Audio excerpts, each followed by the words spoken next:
Salam sejahtera kepada semua pendengar. Berita hangat.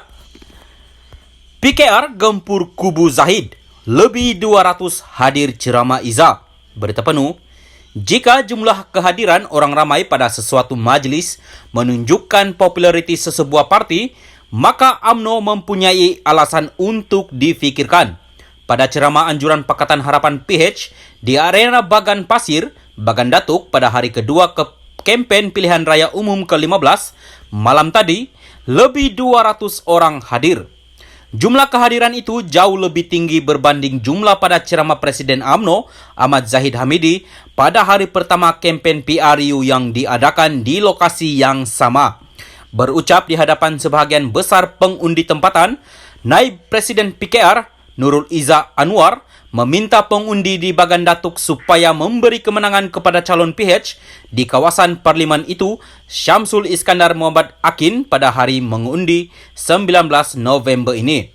Saya mengharapkan saudara Syam, terkenal sebagai Giant Killer, kali ini mampu menjadi Giant Killer 2.0 di parlimen Bagan Datuk ini. Harap pada 19 November ini, kita ada ahli parlimen baru bagi Bagan Datuk, katanya. Turut hadir calon PH bagi kerusi Dun, Rongkup, Munziri, Kabir, dan calon PH bagi kerusi Dun, Hutan Melintang, Weshanti, Sinsami. Syamsul terkenal sebagai Giant Killer di kalangan pemimpin PH. Selepas 2 kali mengalahkan bekas Ketua Menteri Melaka, Ali Rustam di Hang Tua Jaya pada PRU 2008 dan 2013.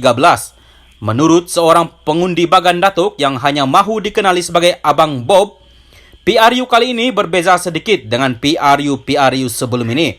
Kes rasuah Zahid di mahkamah memang ada impak di kalangan pengundi di sini. Selain itu, calon PH pun agak terkenal pada kali ini. Pada PRU lepas, dia menang majoriti 5,000 undi sahaja. Yang itu pun 2,000 pengundi dari kem tentera hutan Melintang yang kini telah ditutup ketika Muhammad Sabu menjadi Menteri Pertahanan. Jadi, kita boleh kata tidak mustahil Zahid Hamidi dikalahkan pada kali ini, katanya. Bagan Datuk adalah kubu kuat Zahid yang memegang kursi itu sejak 1995. Dia mengekalkan kursi itu pada 2018 dengan majoriti 5,073 undi dan meraih 51,4% undi dalam pertandingan 3 penjuru. Bagaimanapun kali ini, Presiden UMNO itu akan berdepan dengan beberapa calon terkemuka, tidak seperti yang berlaku sejak 2 dekad lalu. Kerusi Parlimen Bagan Datuk kali ini menyaksikan pertandingan 4 penjuru. Selain Zahid dan Syamsul Iskandar, Perikatan Nasional PN meletakkan Dr. Nik Muhammad Faiz Naaman yang juga adalah ahli majlis pimpinan tertinggi MPT Bersatu. Seorang lagi pencabar ialah pengasas bersama Gerak Independen GI Taufik Ismail yang merupakan anak sulung timbalan Perdana Menteri kedua negara Allahyarham Dr. Ismail Abdul Rahman. Salam sejahtera kepada semua pendengar. Berita hangat. PKR gempur kubu Zahid. Lebih 200 hadir ceramah Iza. Berita penuh. Jika jumlah kehadiran orang ramai pada sesuatu majlis menunjukkan populariti sesebuah parti, maka UMNO mempunyai alasan untuk difikirkan.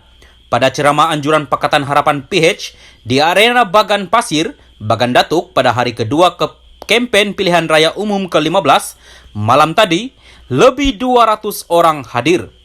Jumlah kehadiran itu jauh lebih tinggi berbanding jumlah pada ceramah Presiden UMNO, Ahmad Zahid Hamidi, pada hari pertama kempen PRU yang diadakan di lokasi yang sama. Berucap di hadapan sebahagian besar pengundi tempatan, Naib Presiden PKR, Nurul Iza Anwar, meminta pengundi di Bagan Datuk supaya memberi kemenangan kepada calon PH di kawasan parlimen itu, Syamsul Iskandar Muhammad Akin, pada hari mengundi 19 November ini. Saya mengharapkan saudara Syam, terkenal sebagai Giant Killer, kali ini mampu menjadi Giant Killer 2.0 di parlimen Bagan Datuk ini. Harap pada 19 November ini, kita ada ahli parlimen baru bagi Bagan Datuk, katanya. Turut hadir calon PH bagi kerusi Dun, Rongkup, Munziri, Kabir, dan calon PH bagi kerusi Dun, Hutan Melintang, Weshanti Sinsami. Syamsul terkenal sebagai giant killer di kalangan pemimpin PH selepas 2 kali mengalahkan bekas Ketua Menteri Melaka Ali Rustam di Hang Tua Jaya pada PRU 2008 dan 2013. Menurut seorang pengundi Bagan Datuk yang hanya mahu dikenali sebagai Abang Bob, PRU kali ini berbeza sedikit dengan PRU sebelum ini. Kes rasuah Zahid di mahkamah memang ada impak di kalangan pengundi di sini. Selain itu, calon PH pun agak terkenal pada kali ini. Pada PRU lepas, dia menang majoriti 5,000 undi sahaja.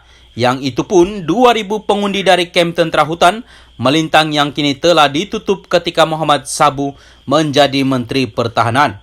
Jadi, kita boleh kata tidak mustahil Zahid Hamidi dikalahkan pada kali ini, katanya.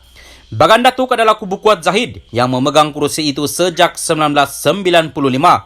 Dia mengekalkan kursi itu pada 2018 dengan majoriti 5,073 undi dan meraih 51,4% undi dalam pertandingan 3 penjuru.